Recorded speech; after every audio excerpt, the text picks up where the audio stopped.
C'est Hugues de Vendôme, je suis peintre abstrait. C'est une technique un peu mixte, inspirée de Jackson Pollock et du dumping. La peinture n'est pas posée au pinceau ou projetée, elle coule en fait sur la toile. Moi, je travaille à la baguette, un peu comme un chef d'orchestre avec des pots de peinture où je fais mes mélanges. Ce que j'essaye de faire dans mon travail artistique, c'est d'exprimer des sentiments. Donc j'ai eu un cursus graphique classique, c'est-à-dire j'ai fait des cours de dessin, de peinture, de façon très scolaire, on apprenait à bien faire les choses.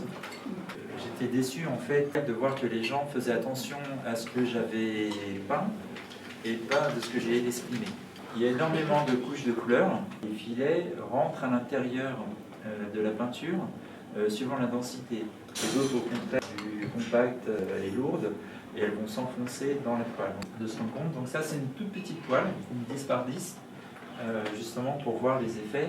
La peinture dorée est très légère, et tout ça en fait ce ne sont que des filets, c'est-à-dire qu'on a l'impression que c'est des taches, etc., mais c'est que des filets.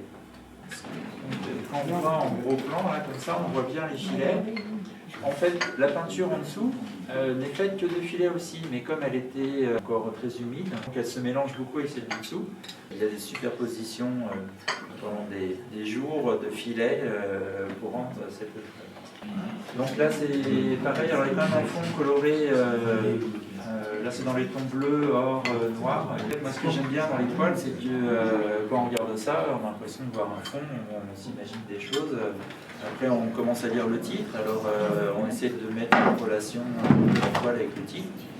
Et puis, voilà, l'imagination se met en place et on se fait son propre univers en regardant la toile. C'est ce que j'aime bien. Alors, je fais des cours aussi. Pour les enfants, c'est assez amusant parce qu'ils sont tellement habitués à leur dire voilà, il faut faire une pomme, dessiner une pomme, il faut faire le rond, il faut faire machin.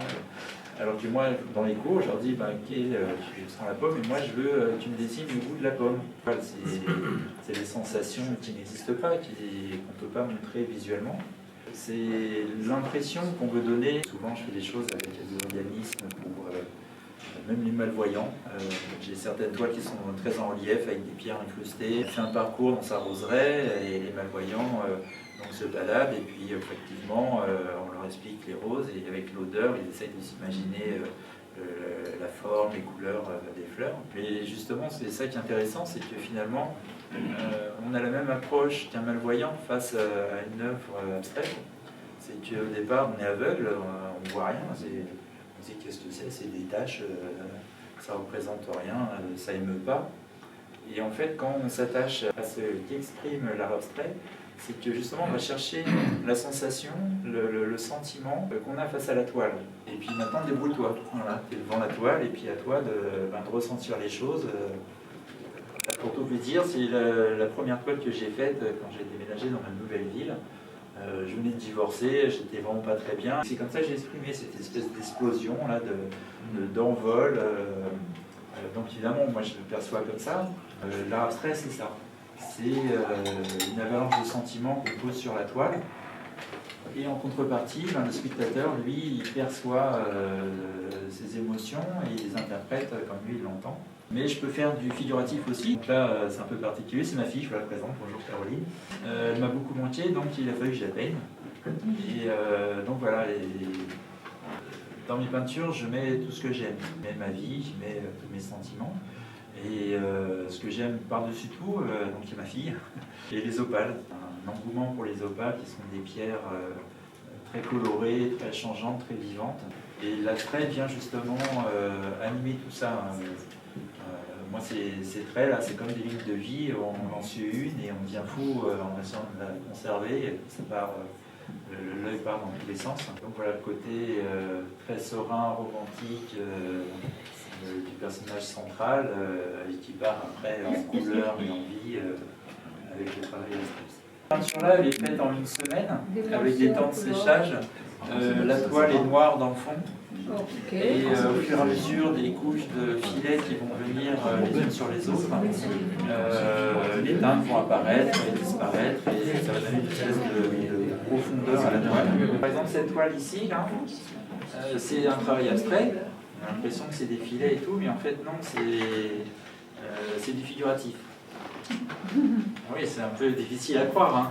Mais en fait, c'est un personnage qui est en train de s'envoler. On voit la tête en bas, les deux bras, et il va vers il va s'envoler dans son univers. Dans la mer. Et donc, une fois qu'on a intégré qu'on a retranscrit visuellement son esprit dans la toile, on commence à imaginer, effectivement, on voit un personnage, peut-être le menton relevé, on voit un peu son nez, ses mains. Et donc voilà, c'est ce que j'aime bien dans l'abstrait, c'est qu'on va toujours chercher à essayer d'imager ça de façon figurative. Et justement, quand il y a une petite aide comme ça, ben, ça aide aux spectateurs à se faire une représentation de leur imaginaire. Mais le but du jeu étant justement de quitter tous les codes figuratifs pour n'être que dans l'imaginaire et dans la sensation. Je travaille dans un environnement qu'on aime. De Francis Bacon. Exactement. C'est ça, oui, je vois bien la tête. J'ai des chaussures, c'est des œuvres d'art. À chaque fois que je fais une visite de l'atelier, les gens me demandent si je vends mes chaussures. Et par exemple, là, vous imaginez qu'il y a des couches et des couches de peinture, et à un moment, pour renforcer l'impression que je voulais donner, je vais retravailler sur les couches du dessous en poussant les couches du dessus. Et c'est pour ça qu'il y a une traînée là dans les tons rouges, parce qu'en dessous, la toile est rouge. Donc voilà, ça donne des effets de contraste, de mouvement. Voilà, je vous remercie. Je ne connais pas M. Cédal, mais j'en ai bonnes vacances. Et je vous remercie de m'avoir écouté.